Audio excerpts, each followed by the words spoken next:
So guys, pakita ko lang yung screen. Yan siya.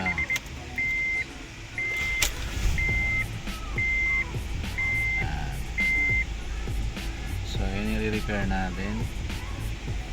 For today's video, isang Honda Odyssey ang ating gagawin. So, okay. So ito yung mga basic na tools na kailangan natin. Yung plastic tools, saka Phillips screw. So una tatanggalin natin is ito guys, na baklas ko na to. Kahit ako lang kung paano ko kinala siya. So ito, mga naka-clip lang siya. Ayan.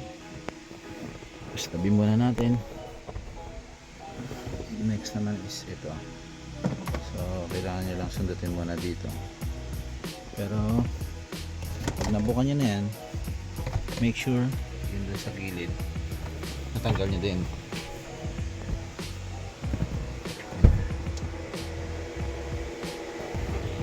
Ayan. Tapos yangat nyo na to.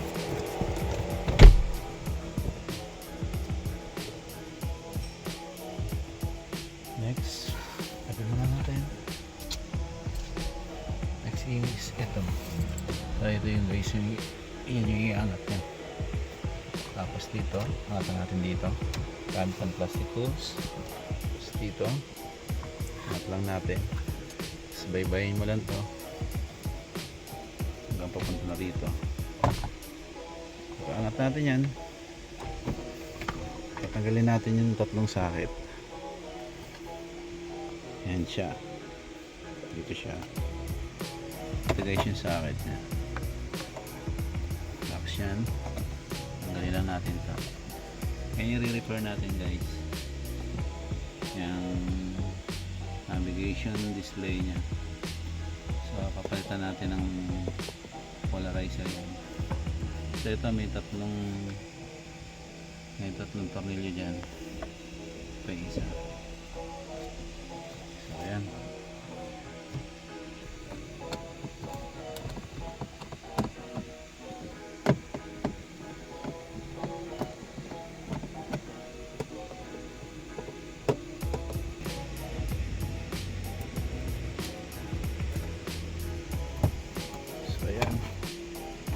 Itong screen na to, navigation display. Meron siyang dalawang socket sa gilid at dito sa ibabaw.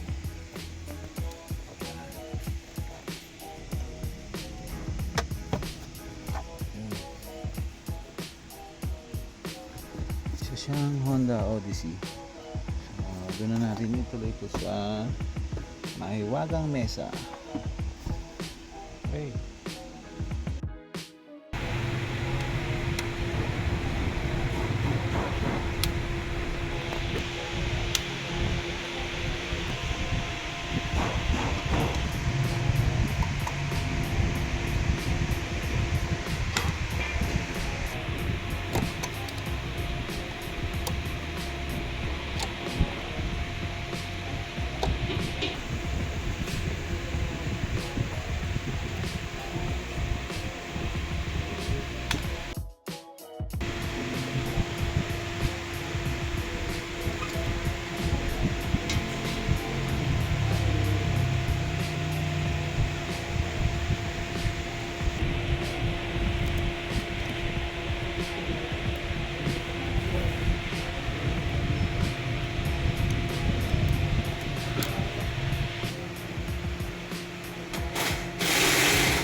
Bigyan ng taho.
Guys, natapos na natin yung screen natin.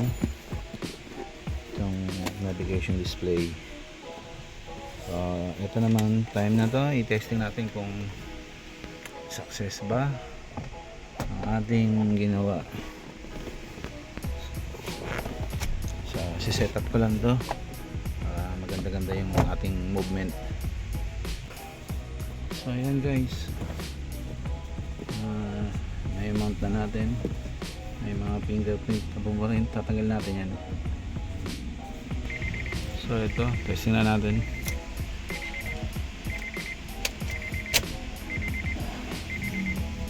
Okay. Success tayo guys.